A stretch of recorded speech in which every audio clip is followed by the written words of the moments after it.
हाँ जी, इसी संदर्भ में अगला करते हैं बच्चे। साधु सो सतगुर मोहि भावे। कबीर जी साधुओं को संबोधित करते हुए कहते हैं कि हे साधुओं, सो सतगुर मोहि भावे, मुझे वही सतगुरु प्यारा लगता है। यहाँ गुरु नहीं सतगुरु है, जो सत का भान कराता है, सत्य से मिलवाता है, उसको सतगुरु कहते हैं। सो सतगुरु मोहे भावे, वही सतगुरु मुझे प्रिय लगता है। सत प्रेम का भर भर प्याला, आप पीवे मोहे पियावे। जो सत्य का, सत रूपी प्रेम का भर भर के प्याला स्वयं भी पीता है और मेरे को भी पिलाता है। कहने का अभिप्राय वो सत्य जो नित्य है, जो निर्गुण है, जो कण कण में व्याप्त है, उस परमात्मा रूपी सत्य का, सत्य के प्रेम में जो सारोबार रहता है और उसी प्रेम में मुझे भी डुबोता है या फिर मुझे भी उस प्रेम रूपी सुधार रस का पान करवाता है, वही सतगुरु मुझे प्रिय लगता है। पर्दा दूर करें आँखिन का, ब्रह्म दरस दिखलावे। जो आँखों का पर्दा दूर करता है और ब्रह्म के दर्शन करवाता है, वही सतगुरु मुझे प्रिय है। जो सत्य का भान करवाता है, सत्य से मिलाता है। सत्य और सत्य में फ़र्क है, वो काफ़ी व्याख्या है इस पे, पर इतना जान लीजिए कि जो इन आँखों का, जो ये माया से हमें परे पहुंचाता है, माया का पर्दा आँखों से उठाकर उस परम तत्व, उस ब्रह्म का दर्शन करवाता है, जिस दर्शन में सब लोग दर्शे और जिसके दर्शन को पाकर, जिसको निहार कर, जिसको पाकर, जिसको देखकर सारे लोगों का स्पष्ट दर्शन हो जाता है या सारे लोगों का यथार्थ रूप पता चल जाता है। अनहद शब्द सुनावे, और वही सतगुरु हमें अनहद शब्द भी सुनाता है। अनहद माने अनाहत शब्द, जो ओम की ध्वनि है उसको अनाहत कहते हैं। अनाहत माने जो दुनिया का हर स्वर दो चीज़ों के टकराव से उत्पन्न होता है, परंतु ओमकार जो है, ओम ध्वनि अनहद नाद है, दो स्वरों, दो चीज़ों के टकराने से नहीं, ये सहज ही उत्पन्न होती है। कहा जाता है कि ब्रह्मांड में भी इसका पसारा है। यही स्वर जो है ब्रह्मांड में फैला हुआ है और यही हमारे अंतर भी फैला हुआ है, हमारे भीतर भी यही स्वर है। और ये स्वर जो सुना देता है वो सतगुरु है। एक ही सब सुख दुख दिखलावे, और वो सब सुख और दुखों में समानता दिखा देता है कि सुख और दुख कुछ और नहीं है, माया ही है, सब एक ही हैं। शब्द में सुरत समावे, और जो शब्द में सुरत को लगा देता है, शब्द में या नाम जप में या परमात्मा के नाम भजन में जो हमें रमा देता है।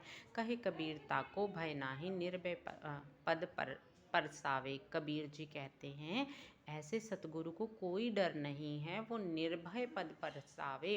वो निर्भय होकर घूमता है या पैर पसारता है, वो निर्भय रहता है सतगुरु। वो किसी से नहीं डरता, वो परमात्मा से ही डरता है, या कह लो कि परमात्मा में ही लीन है, या कह लो कि परमात्मा का ही अंश होने के कारण वो प्रकृति की किसी भी चीज़ से नहीं डरता। तद अनंतर अगला कर लेते हैं। माया महा ठगनी हम जाने, त्रिगुण फांस लिए कर डोले। बोले माधुरी वाणी, माया महाठगनी हम जाने। कबीर जी कह रहे हैं मैंने जान लिया है कि माया जो है महाठगनी है। माया क्या, ये प्रकृति, ये जो सृष्टि है जो परमात्मा ने रची है, ये महाठगनी है। ये ठग लेती है बंदे को, वास्तविकता का ज्ञान नहीं होने देती, और ये मैं जान चुका हूँ कि ये ठगनी है। त्रिगुण फांस लिए कर डोले, बोले माधुरी वाणी। त्रिगुणात्मक कहा जाता है कि सत्व, रज और तमस तीन गुणों के प्रभाव से ये भूतों का निर्माण होता है, या कह लो कि समस्त लोक या प्राणियों का निर्माण होता है। और इन्हीं तीनों गुणों के द्वारा हमें फांस लेती है और बड़ी मीठी मीठी वाणी बोलती है। ये माया हमें लुभाती है, हमें ललचाती है। और केशव, ये माया कैसी है, माया से अछूते ये परमात्मा कहे जाने वाले या परमात्मा के अवतार जो सगुण हैं वो भी नहीं हैं। कैसे? केशव के कमला हुई बैठी, केशव माने विष्णु के पास कमला के रूप में, लक्ष्मी के रूप में माया रहती है, और शिव के भवानी, और शिव के पास माया किसके रूप में बैठती है? पार्वती के रूप में होकर बैठती है। पंडा के मूरत हुई बैठी, और वहीं पंडितों के समक्ष मूर्ति के रूप में, भगवान की मूरत के रूप में माया बैठती है। और तीर्थ में पानियों के रूप में या पानी के जल के रूप में माया रहती है।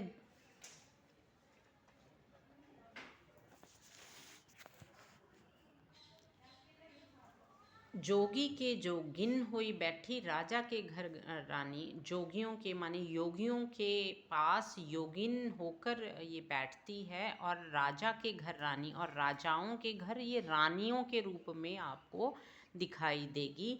काहू के हीरा हुई बैठी, काहू के कौड़ी कानी। किसी के घर में, किसी के पास तो ये हीरों के रूप में रहती है ये माया, और वहीं किसी के घर में ये कौड़ियों के रूप में रहती है। भक्तन के भक्तिन होई बैठी, और भक्तों के, भगवान के भक्तों के पास माया भक्ति के रूप में रहती है। वहीं ब्रह्मा के पास ब्रह्मानी होकर ये माया रहती है। कहीं कबीर सुनो भाई साधु, यह सब अकथ कहानी, और ये कहानी ऐसी है जो कहीं नहीं जा सकती।